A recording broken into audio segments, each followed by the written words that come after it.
त्याच्या प्रॉपर्टीचे आम्ही म्हटलं होतं की स्त्रोत तपासले जावेत. ते स्त्रोत तपासताना मी असं म्हटलं होतं की रोह्यामध्ये चाकणकरांचे यजमान निलेश चाकणकर, या निलेश चाकणकरांची आणि आकाश चौधरीची प्रॉपर्टी एकत्रित आहे. हा आकाश चौधरी कोण आहे? हा तटकरेंचा साथीदार आहे. कड्या एकाला एक जोडत जाव्या. मी माननीय गृहमंत्र्यांना यावर भेटणार आहे. याच्या सुद्धा सगळ्या सॉफ्ट कॉपीज मी आपल्याला द्यायला तयार आहे. याच्यातली गंमत अशी आहे की तटकरे फॅमिली अत्यंत हुशार आहे, अत्यंत विद्वत्त फॅमिली आहे ही, की या फॅमिलीने ज्या पद्धतीने कंपन्या स्थापन केलेल्या आहेत बघा. तटकरेंचा राईट अँड लेफ्ट हँड आहे राजस्थान मधून इकडे आलेला आकाश चौधरी. हा राजस्थानी माणूस आहे मुळात. या आकाश चौधरीच्या हवाल्याने सगळे कारभार होतात मतदारसंघातले. किती कंपन्या?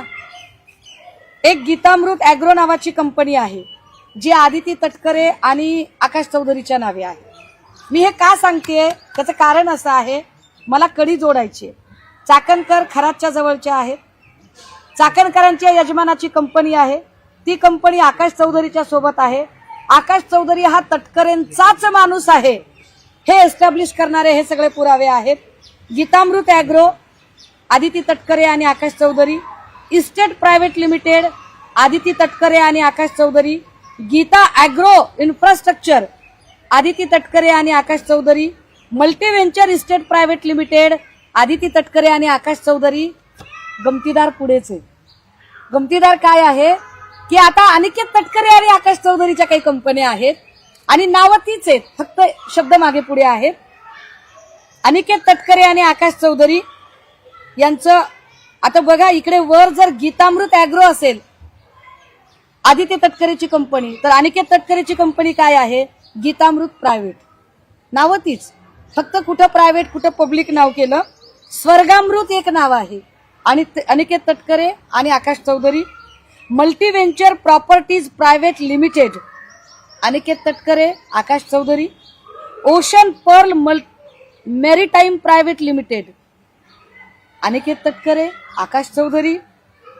कर्मा कंस्ट्रक्शन कंपनी, आकाश चौधरी निलेश चाकणकर. ये रिश्ता क्या कहलाता है? उत्तरं त्यांनी द्यावी. ह्या सगळ्या जर कंपन्या एकत्रित बघितल्या तर ही सगळी कडी मला आता मुलुंडचे HD व्हिडिओ स्पेशालिस्ट किरीट सोमय्याची मदत पाहिजे. किरीटजी, तुम्ही फार ईडीची आणि तुमची ओळख आहे. तुम्ही फार कागदपत्र काढण्यात पटाईत.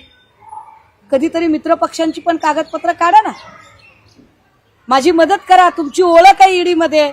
चला माझ्यासोबत EOWच्या ऑफिसला आणि ह्या सगळ्या कंपन्या आदिती तटकरे आणि अनिकेत तटकरे, एक एकर मध्ये 100 एकरचं उत्पादन निघेल अशा पद्धतीचा आर्थिक व्यवहार, हे जे सगळं आहे हे सगळं कधी दाखवणार? नाफेडची एक कंपनी आहे, कांदा निर्यातीची कंपनी, जी खरातच्या बायकोच्या नावावर आहे. व्यंकटेश प्रोड्युसर कंपनी, कांदे उत्पादकाची, ज्याच्यावर सदस्य अशोक खरातची बायको आहे आणि अध्यक्ष आहे सौरभ काशीनाथ भरके. ब्लॅक मनी व्हाईट करण्यासाठीच्या या कंपन्या आहेत. किरीटजी, तुम्हाला जास्त कळत असेल, जरा लक्ष द्या इकडे. नांदूर शिंगोटेला ज्या काही कांद्याच्या चाळी आहेत, या सगळ्या चाळींवर सत्ता कुणाची आहे? खरातचा या कांद्याच्या चाळीशी काय संबंध आहे? हे ब्लॅकचं व्हाईट करणं किती दिवसांपासून चालू होतं? 16 वर्षापूर्वी जर पहिली शोषणाची केस घडली तर यामधल्या सगळ्या काळातल्या हा सगळा पैसा कुठे गेला? या पैशाचं काय? यावर सुद्धा चर्चा झाली पाहिजे. मला EOW आणि माननीय गृहमंत्री या दोघांनाही भेटून या सगळ्यांचे पुरावे मी द्यायला तयार आहे आणि या सगळ्या संबंधाने असणारी कागदपत्र, ज्याचे धागेदोरे सांगोल्याचे दीपक आबा साळुंखे इथपर्यंत जातात, इथपर्यंतच्या लोकांच्या आता चौकशा होणं गरजेचं आहे. आणि विसरायला नको म्हणून पुन्हा एकदा, केसरकर, तुम्ही म्हणालात की मी मुख्यमंत्री शिंदे साहेब असताना त्यांना मंदिरात घेऊन गेलो, म्हणजे तुम्हाला शिंदे साहेब हे खरातचे सगळ्यात मोठे भक्त आहेत असं म्हणायचं आहे का? हे एकदा तुम्ही स्पष्ट केलं पाहिजे. या प्रकरणात बघितलं तर आता 8 लैंगिक अत्याचाराचा गुन्हा दाखल झालेला आहे, 2 फसवणुकीच्या झाल्या. जी हेल्पलाईन नंबर दिलेले आहे त्याच्यावर फोन जे आहेत ते वाढलेले आहेत, पण ज्या महिला आहेत त्या अजून प्रत्यक्ष पुढे येताना दिसत नाही. यातल्या महिला तशा खूप जास्त आहेत. मी जे म्हटलं ना की यातले जे व्हिडिओ पब्लिक झाले त्याचं कारणच आहे, हे व्हिडिओ पोलिसांकडे येण्याच्या आधीच हे व्हिडिओ लोकांपर्यंत पोचले होते. पुण्यातल्या काही लोकांनी याच्यात तोडपाणी केलं अशी सुद्धा चर्चा येते. ती कोण माणसं आहेत ती पोलिसांनी शोधावी, जे काही असेल ते.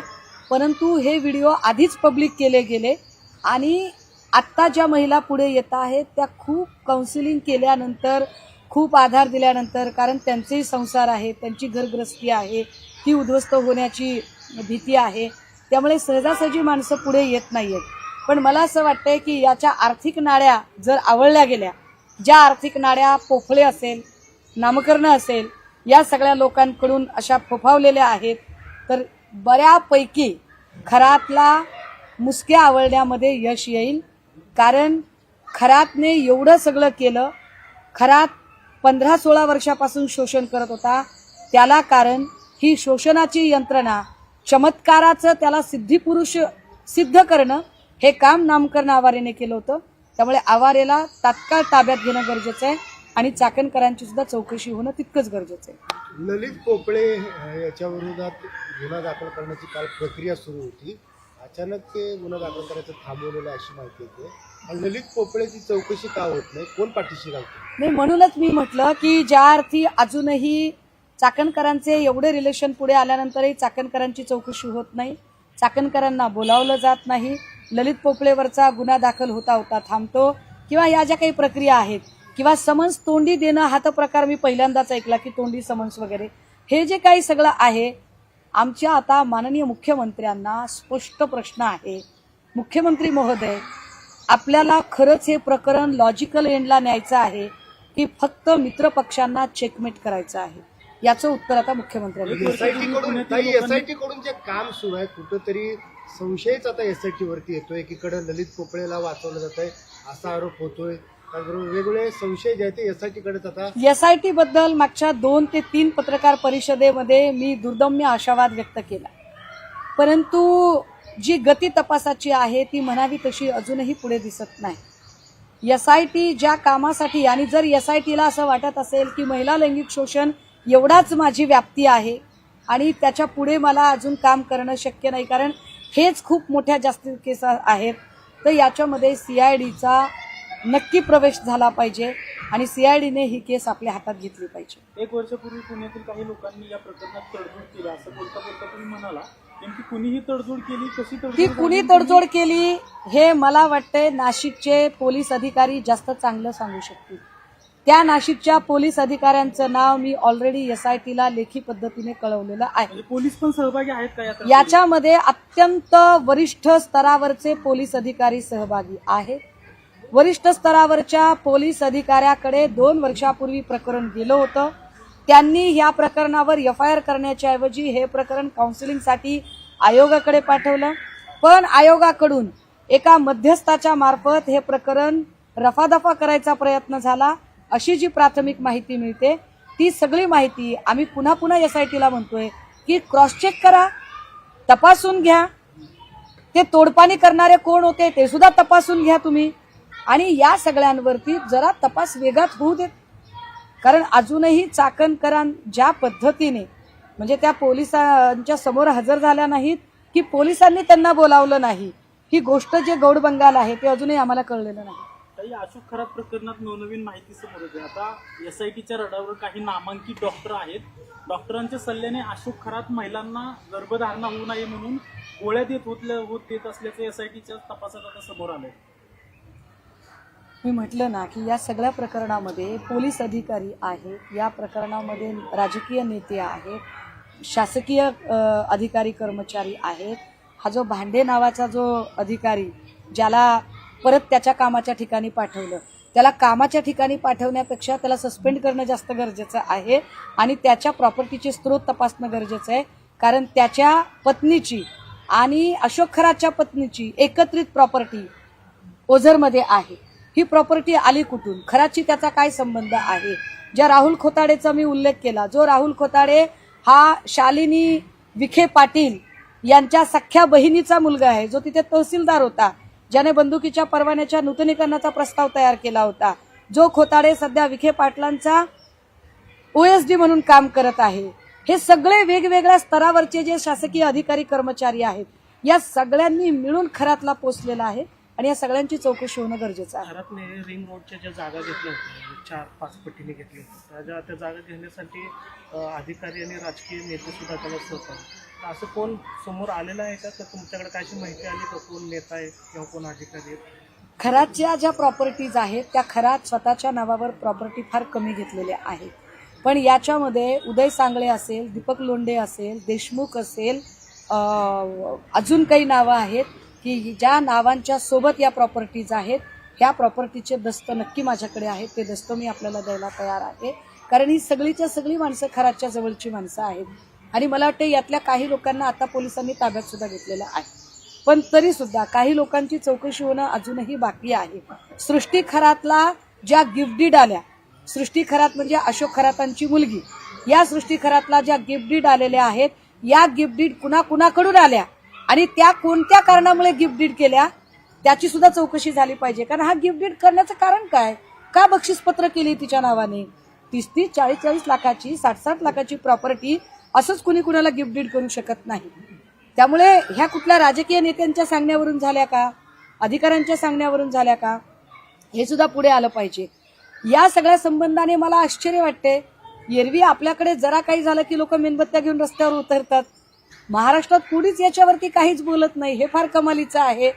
कोण म्हणजे कुणी कुणी हात ओले करून घेतलेत आणि कोण कोण या सगळ्या याच्यामध्ये सहभागी आहे, ह्या सगळ्याच गोष्टी आता पुढे आल्या पाहिजे. काही जर बघितलं तर एक पत्रिका देखील समोर होती अर्थातच खरातच्या मुलीची, त्यामध्ये जर प्रमुख पाहुणे बघितलं तर उपमुख्यमंत्री एकनाथ शिंदे, चाकणकर, दीपक केसरकर, नार्वेकर यांचा देखील नावाचा उल्लेख आहे. आपण जी पत्रिका मला पाठवली ती पत्रिका निश्चितपणे की एकीकडे त्या म्हणतात की माझा 5-6 वर्षापासून संबंध नाही, पण अगदी 1-1.5 वर्षापूर्वीपर्यंतचे सगळे गोष्टी पुढे येत आहेत, ज्याच्यामध्ये की त्याच्या लग्नपत्रिकेमध्ये प्रमुख पाहुण्यांमध्ये आशिष शेलार दिसतात.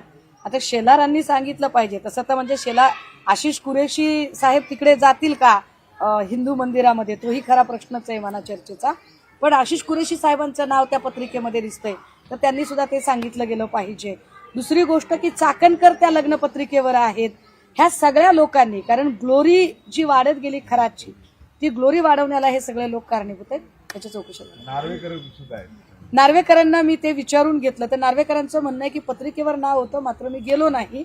नार्वेकर असं म्हणतात की 19 वर्षापूर्वी मी गेलो होतो, पण तरीही जर पोलिसांना काही माहिती हवी असेल आणि गरज वाटत असेल तर बिलकुल त्यांनी नार्वेकरांना पण चौकशीला बोलवावं, काही हरकत नाही.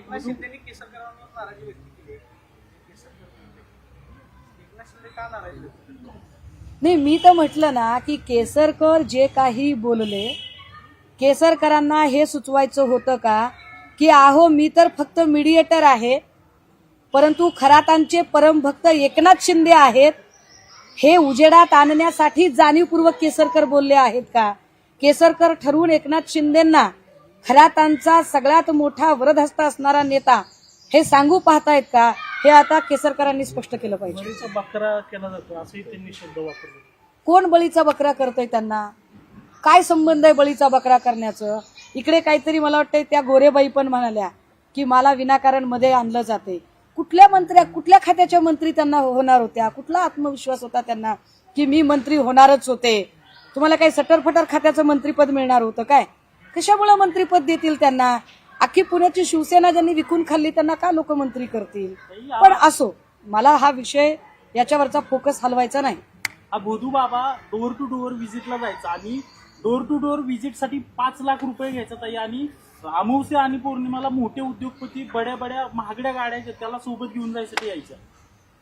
तुम्ही नुसत्या गाड्या म्हणताय. हेमंत गोडसे लोकसभेच्या वेळेला हेमंत गोडसेंना उमेदवारी मिळत नव्हती. हेमंत गोडसेंनी आपल्याला उमेदवारी मिळावी म्हणून खरातला प्रायव्हेट चार्टरने अमित शहा यांच्याकडे घेऊन गेलेला आहे आणि त्याचे सगळे ती माहिती आता पुढे येत आहे. त्यामुळे जे केसरकर जे म्हणतायत की अनेक लोक होते, तर केसरकरांना स्वतःच्याच पक्षातल्या अनेक लोकांना केसरकरांनीच आता स्वतःहून रडारवर आणलेलं आहे. कारण केसरकर म्हटल्यानंतरच आम्ही त्या दिशेने जरा माहिती घेण्याचा प्रयत्न केला ज्या माहितीत आम्हाला असं कळलं की जो अमित शहा आणि खरात याचा जो फोटो दिसत आहे हा फोटो त्याच वेळचा आहे जेव्हा हेमंत गोडसेने खरातांना तिकडे नेलेलं होतं. काही शिक्षण क्षेत्रात देखील याचा दबदबा होता का अशी एक चर्चा सुरू, कारण शालार्थ आयडी शालार्थ घोटाळ्याचा ID जो विषय आहे त्या केसरकर मंत्री असताना त्याच्या खरातच्या भावाला शालार्थ आयडी मिळालेला आहे. एक्झॅक्टली शालार्थ आयडी घोटाळ्याचा जो विषय आहे या विषयाशी संबंधित इव्हन दो अनेक शाळा ज्यांची पटमान्यता ज्यांची पटसंख्या कमी झाली आहे पण मान्यता रद्द होईल का अशी भीती आहे अशा शाळा वाचवण्यासाठी सुद्धा अनेक संस्था चालक केसरकरच्या खरातच्या माध्यमातून केसरकरच्या संपर्कात येत होते अशी माहिती पुढे येते. त्यामुळे त्या सगळे संस्था चालक त्या सगळ्या शाळा यांची सुद्धा चौकशी नक्की झाली पाहिजे. शालार्थ आयडी घोटाळ्यात खरातच्या सख्या भावाला जो शालार्थ आयडी मिळाला तो कसा मिळाला कोणत्या आधारावर मिळाला याची सुद्धा चौकशी झाली पाहिजे. काही सातारा जिल्हा परिषदेच्या अध्यक्ष निवडीमुळे जो काही राडा झाला होता त्याच्यानंतर विधानसभेत त्याचे पडसाद उमटल्याचं आपल्याला पाहायला मिळत होतं. आता एकनाथ शिंदेंना कुठंतरी थोडंसं नाराजी दूर करण्यासाठी तुषार दोशींना सक्तीच्या रजेवर पाठवले तर दुसरीकडे मुंबईच्या आयुक्तपदी भिडेंना बसवण्याचं का सुरू झालंय असं दिसतं. मुळात तुषार दोशीच्या निलंबनाचा जो आदेश काढला होता तो आदेशच इतका चुकीच्या पद्धतीने निघालेला आहे.